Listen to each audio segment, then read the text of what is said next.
დანერგემომავალი ამ სახელწოდების პროგრამაში სოფლის მეურნეობის პროექტების მართვის სააგენტო მონაწილეების გადამზადების მეორე ეტაპი დაიწყო. 25 ბენეფიციარი სხვადასხვა მიმართულებით გადამზადდნენ, რომლის მიზანია ბენეფიციარებმა შეისწავლონ თანამედროვე ინტენსიური და ნახევრად ინტენსიური მრავალწლიანი კულტურის ბაღების სწორი მოვლის საშუალებები, რაც ბაღის გაშენების პერიოდში მოსალოდნელ რისკებს შეემცირებს.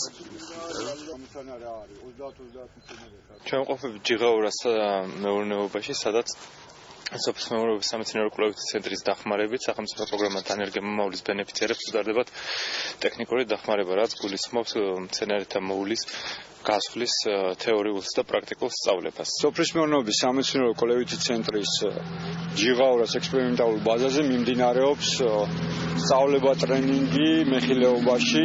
დღევანდელი ტრენინგი ძირითადად მიმართულია ფორმირების თავისებურებებზე, ვსაუბრობთ სხვადასხვა ტიპის კულტურებზე, როგორ გავსხლათ, რა მიდგომები შეიძლება იყოს გამოყენებული. ძალიან კარგი ტრენინგია.